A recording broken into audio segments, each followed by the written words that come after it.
Hello everyone and welcome back to TowerGate. It is TowerGate Day number 921, Wednesday, October the 9th, 2019. Thank you so much for tuning in. Of course, it is Wednesday, and of course you know on Wednesday I take out the trash and have some chicken. Every Wednesday, I take out the trash and have some chicken. Okay, a lot to get to today. We're going to have to go through this quickly, so you're going to have to listen fast. Yesterday, Trump's White House, that will be Tuesday, Trump's White House counsel told Pelosi and the other committee chairs to pound sand. The White House is not going to cooperate with any impeachment efforts. The White House counsel has sent the demo commies, specifically Pelosi and 3 other members, has sent them a letter. I've read the letter. It's awesome. It is awesome. And that letter is basically saying that they are not going to cooperate with any impeachment efforts because they are illegitimate and dangerous. This, of course, occurring after the White House counsel blocked EU Ambassador Sondland, EU Ambassador Sondland from testifying in front of the House Intel Committee 1 hour before the hearing was scheduled. Yes, we all got that news yesterday that the ambassador had come over from overseas to testify in front of Schiff's committee, and about an hour beforehand, the White House counsel canceled it. Sorry, he's not going to be testifying. I don't know what happened yesterday. I don't know if the Republicans had a strategy meeting in the White House. I don't know what happened, but yesterday the tone changed. There have been some people fighting back, but there's something happened yesterday.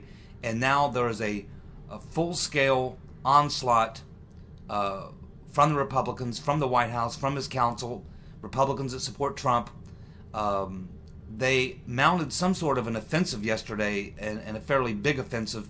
You can see it across both bodies of Congress and from the White House.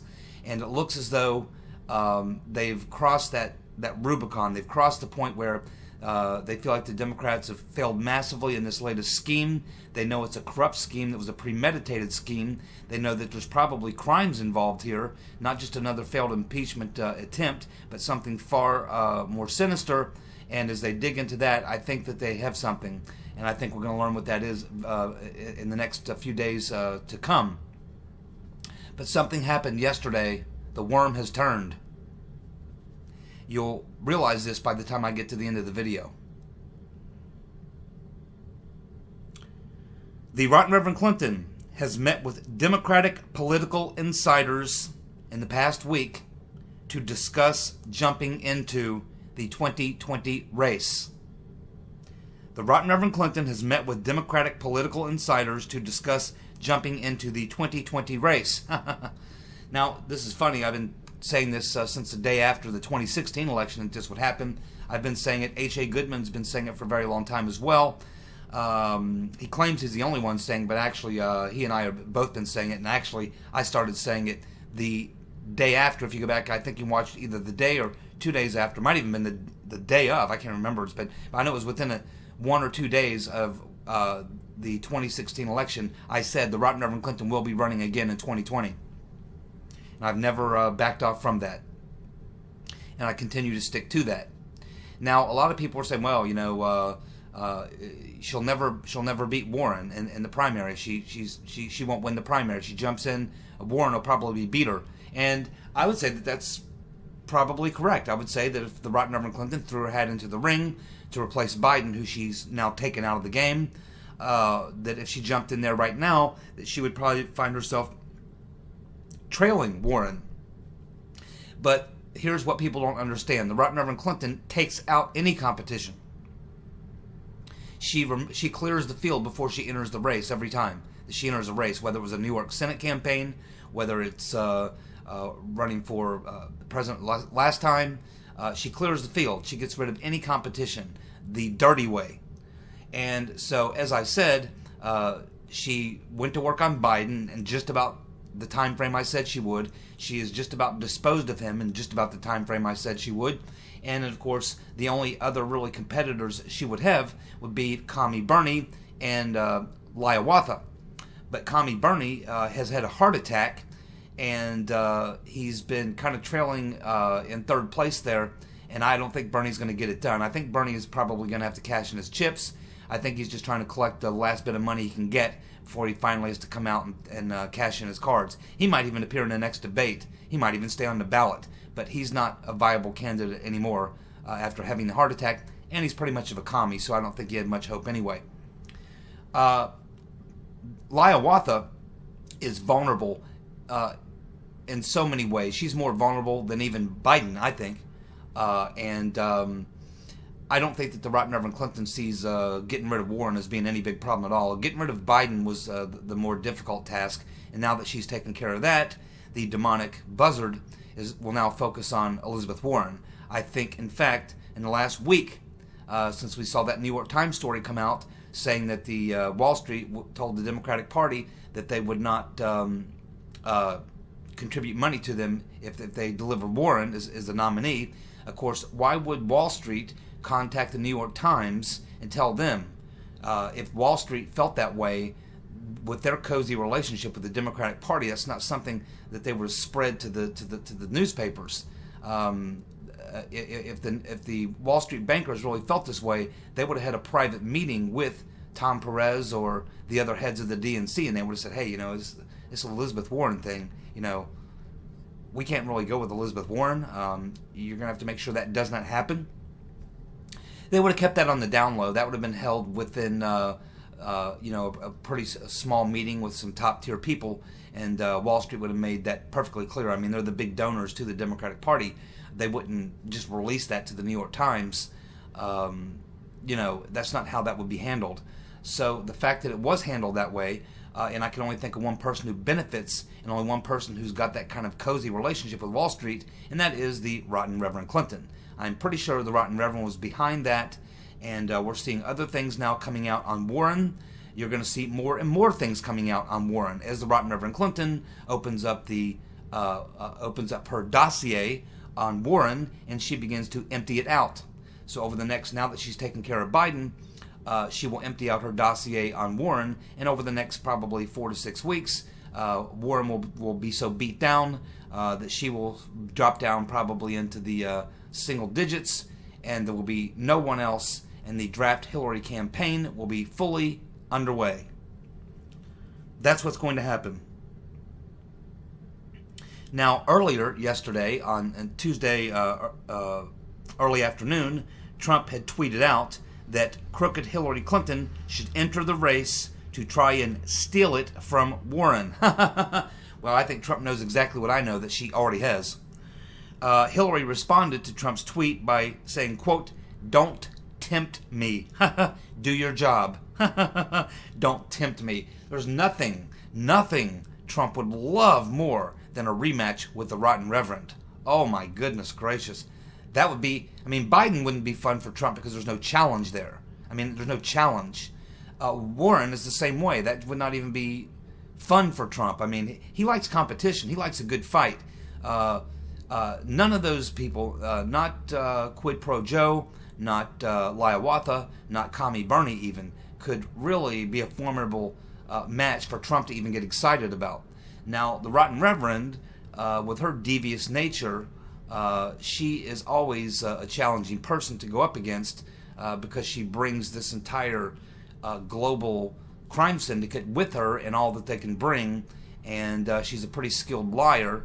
She's a very devious manipulator, but I don't think that she'll be nearly as much of a challenge as she was in 2016, but she'll certainly be a challenge. But I do agree with those who say that if it were a clean competition in the Democratic primary and the Rotten Reverend jumps in, that she likely would not be able to knock out Warren. I think Warren would actually be would probably beat the Rotten Reverend. I don't think a lot of Democrats, she's got her hardcore base of about 20-25%, the Rotten Reverend, but I think the majority of the Democrats, if the Rotten Reverend, I think if she jumped in, her numbers would start pretty high, but they would fall pretty quickly too.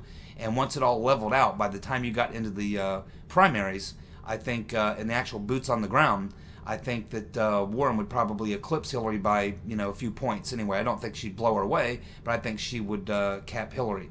And that's the Right Reverend Clinton. The Right Reverend Clinton knows she's hated, even by most Democrats.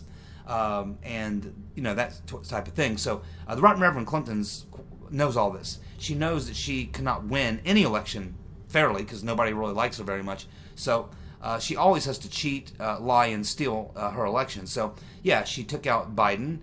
She's working on taking out Warren right now because she knows if she jumped in the race that she probably would not be able to beat Warren, not without cheating. So she's going to go ahead and do that now.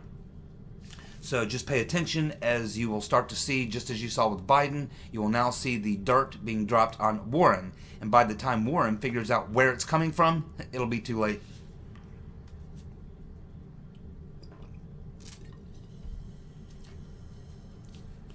A new book is coming out by James Stewart. I don't know who James Stewart is, but he's got a new book coming out. And he claims in that book that Rodenstein was serious about wearing a wire to record Trump, and also that he was serious about the 25th Amendment coup. And that 2 cabinet officials were on board, according to what Rodenstein believed. He had 2 cabinet officials who would be on board supporting him in a 25th Amendment coup. And those 2 officials would have been John Kelly and Jeff Sessions. John Kelly and Jeff Sessions, the Crimson Tide elf, whom many people tried to get us to believe was actually a white hat, was working for Trump, and was going to drop the secret bomb at some point. Now, all throughout, I never believed any of that. Never believed any of that. And stated so many times.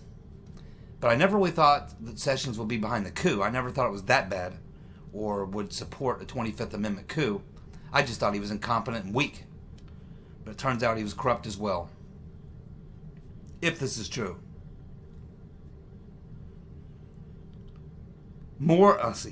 Start that over. Multiple Trump administration officials are telling Bret Baier of Fox News that Mueller, Uncle Bob the executioner, was interviewing for the FBI job when he met with Trump, and he did want the job. Louis Gohmert, of course, asked Uncle Bob about this in the Mueller hearing, and Mueller lied. He said he was not interviewing for the FBI director's job. Apparently that's not true. We know another reason why he was really there. We just learned that from Tom Fitton in Judicial Watch. He was there to feel out Trump, his target, size him up. Fox News is reporting that John Durham has expanded his investigation into the Obama administration spying on Trump and his campaign. He will now look into the entire timeline to include the 2016 election spying into the spring of 2017 when Mueller was appointed, and the launch of the Mueller Special Counsel. It's also being noted in this article that Uncle Bob the Executioner is specifically being targeted here as being part of this coup plot. He's going right at Uncle Bob the Executioner. As well as, so they were working on the original origins.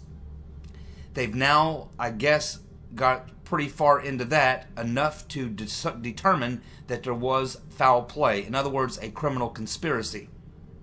So now they're going to move forward, and now that the IG has finished his report, and I think the reason that they were not doing the internal stuff at the DOJ and FBI is because Horowitz was in the process of doing that. So they focused on the origins and the overseas stuff. Now that the IG is done, now they can come in and begin talking to people in the FBI, the DOJ, although they had talked to some people there, but now they're going to get to the chiefs, I guess you would say, the heads of the FBI, the CIA, the DOJ, all the people that we talk about all the time who've been involved in this coup. They're all now going to have an appointment with Mr. Durham. They have discovered the criminal conspiracy, and they're hot on the trail of the perpetrators. As I said in the beginning of the video, the worm has turned. Something happened yesterday. Something happened. And we are now heading down the right road in the right direction and with considerable amount of speed. Louisiana Republican Ralph Abraham has introduced legislation to expel Nancy Pelosi, Madam Botox, from the House of Representatives for a vicious crusade against the president, which is a violation, which he lays out in his legislation. Pelosi has violated Article 1, Section 5, Clause 2 of the Constitution, and he is now moving to have Pelosi expelled from the House of Representatives. We have learned that Pelosi changed the House rules on the impeachment on the very day that the whistleblower complaint was filed. She apparently pulled the authority away from the full House and decided to do this so-called impeachment by committee, a partisan committee. And she changed the rule to allow this to happen on the exact same day that the whistleblower complaint was filed. And of course we know that there's a lot more digging into the whistleblower because we're learning a lot of things. We learned some things today we'll be getting to, and there's much more to come on this. This was also a plot, and it's about to be unraveled. And I don't think they're just going to let him slide this time. Susan Rice also has a new book coming out, and in that book she throws the rotten Reverend Clinton under the bus regarding Benghazi. She has a whole chapter where she talks about how she got suckered into that deal where she had to go out on 5 Sunday morning talk shows and give the fake accounting of what happened in Benghazi. And she talks all about it, and she says basically what happened is that Hillary was supposed to go out and handle that, but Hillary wasn't feeling well because she had had a very tiring week.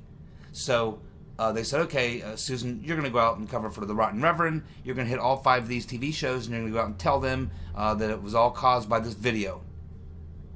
And they all knew good and damn well that was a lie.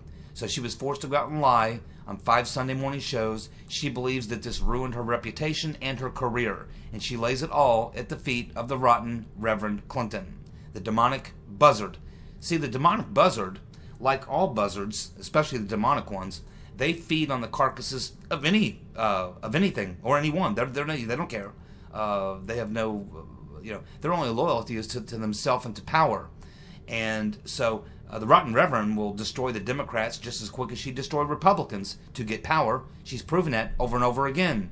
Has she not?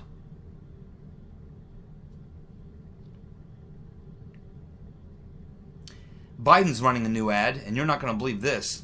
He's running a new ad where the theme of the ad is that character matters. Character matters. Character matters. Yes, it surely does.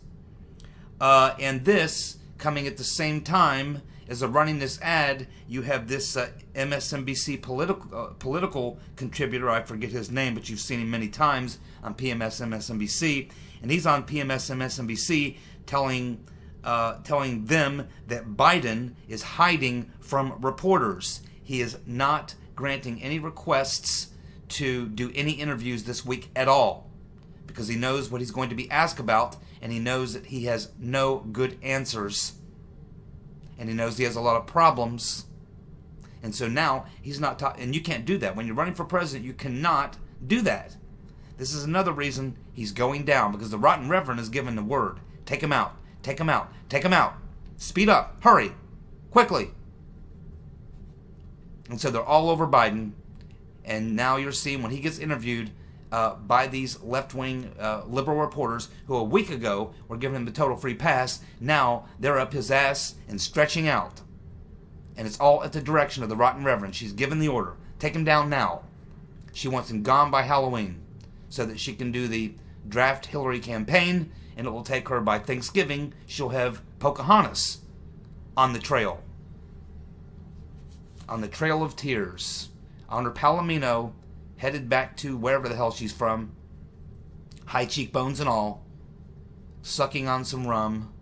Finger, thumb in her mouth, the whole 9 yards. Crying, realizing that she just got the same way that Bernie got, and the same way that Biden got by the rotten Reverend Clinton. The demonic buzzard, circling overhead, waiting to pounce on the carcasses of Biden, Warren, and Sanders if he makes any chance or any move at all. Stay in bed, Bernie. Stay in bed. Don't do it. The Reverend is circling.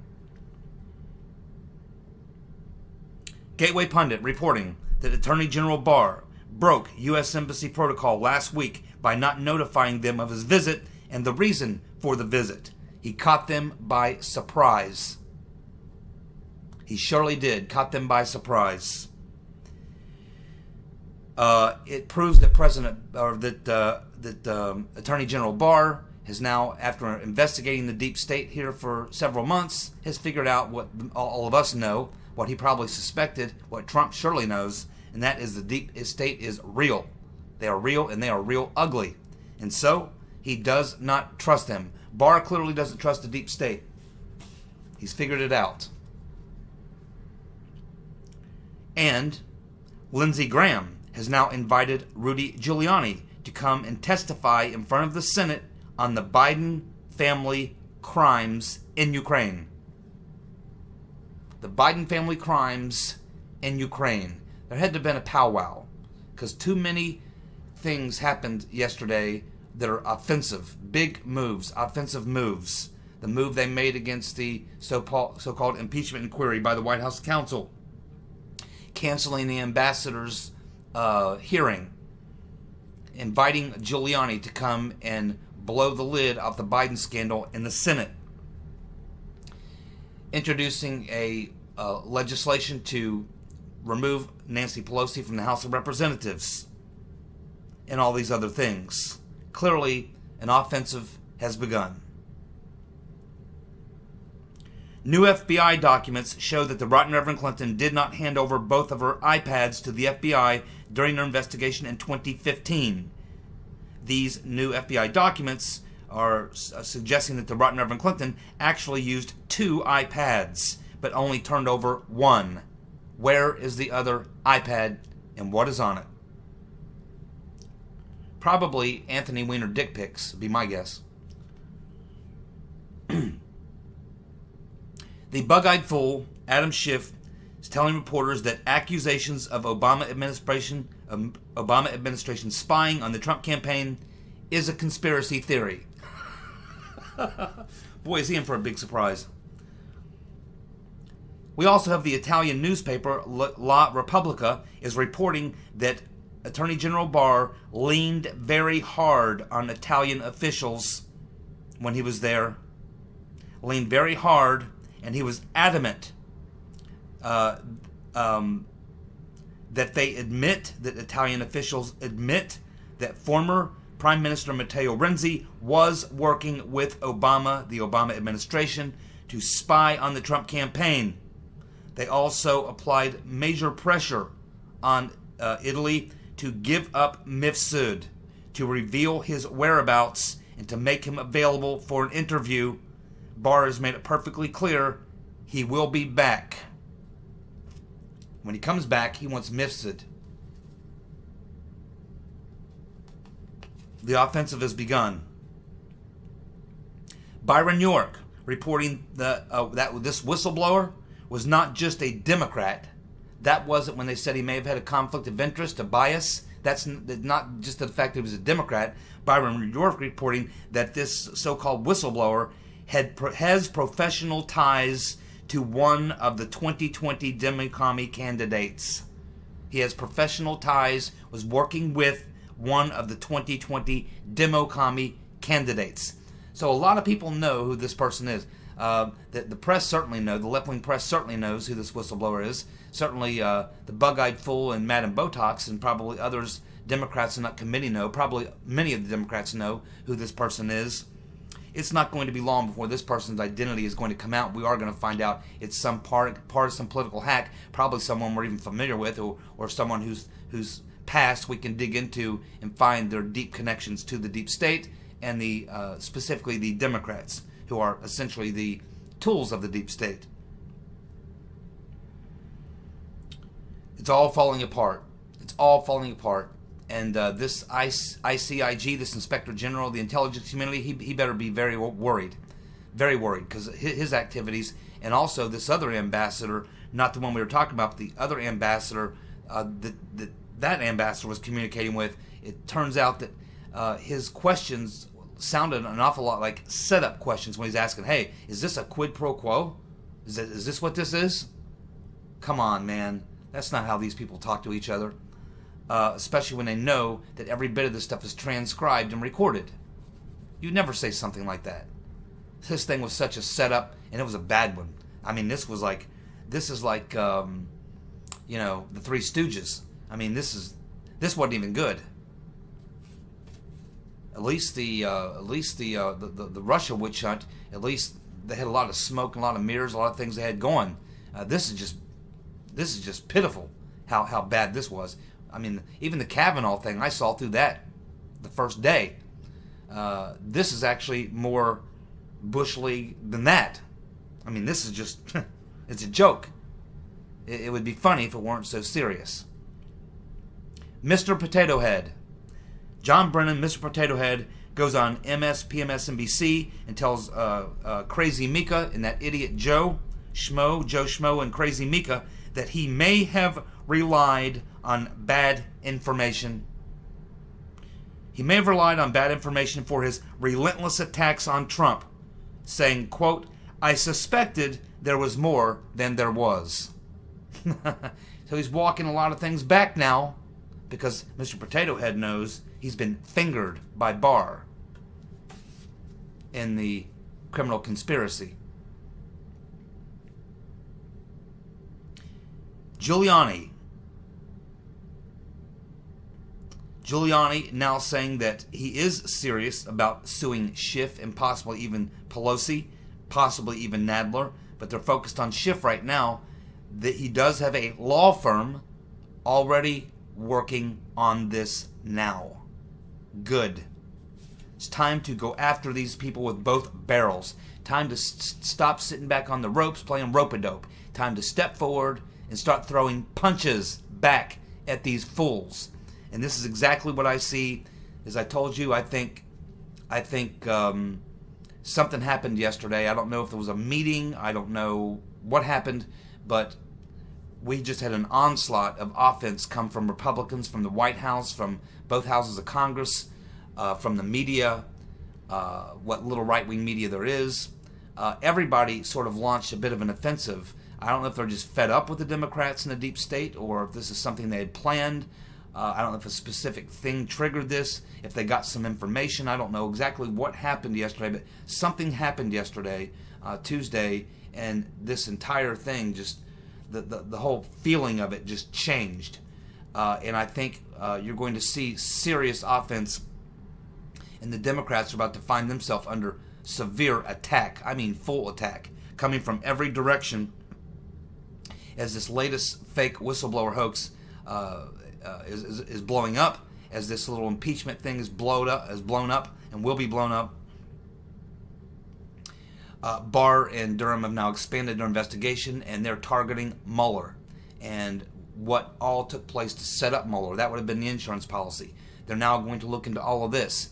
And we had the New York Times coming out and writing that story, and although it was some bias in there, and although they left out quite a few facts, important information, if you read the New York Times article about Barr and Durham and what they're doing and why they're doing it, the New York Times at least ways did give both sides. They did, write a couple paragraphs that, well, Republicans believe that there was a conspiracy involving foreign governments, the FBI, the DOJ, intelligence committee, to try to spy on Trump's campaign, to try to destroy his candidacy and his presidency. This is what they believe. This is what Durham and Barr are looking into. But people on the other side believe that this is just a conspiracy theory and there's no evidence for it, blah, blah, blah. So they kind of separated and said, okay, here's the two sides of this. Here's what Barr and Durham are doing. But the New York Times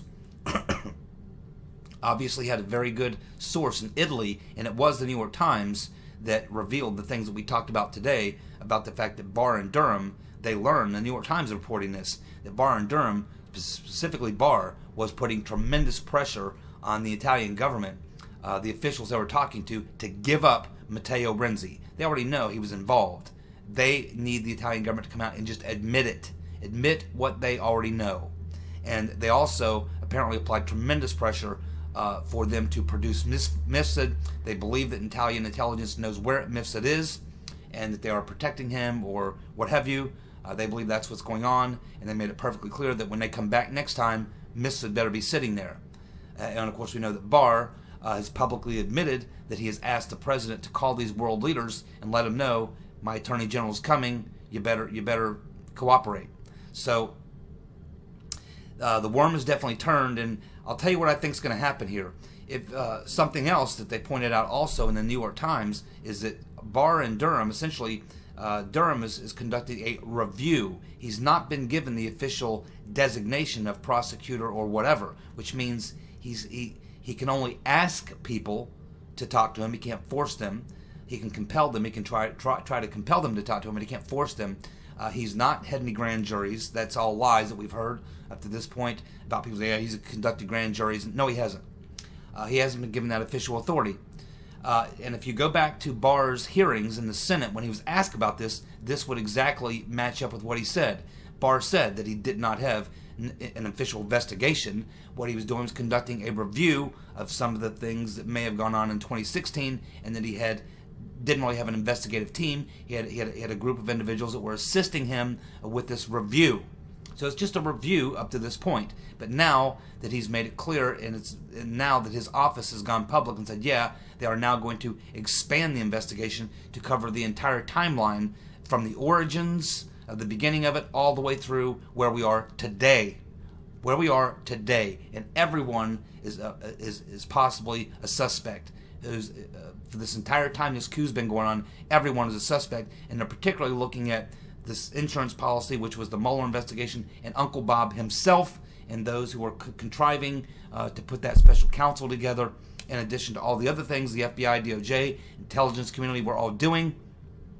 So I think here's what we can expect. I've been feeling for a long time that Barr is needing political cover because he knows politics very well in D.C. He knows how things work. He needs a little political cover. Horowitz, Inspector General Huckleberry Horowitz, is going to be the guy to give him that cover. And so I think what we can expect to see in the next probably 2 to 3 weeks maybe, after, I think about a week or two after the IG report comes out, Barr is going to hold a press conference. He is going to step up to the podium, and on the heels of all the things that we'll be talking about from the IG report, pointing out the lies to the FISA court, the fraud on the FISA court, and other things, I think that Barr is going to announce that he's completed the basic review of things regarding the 2016 election. He's found that there is probable cause that crimes may have been committed, and that he is now going to open an official investigation headed up by Mr. Durham.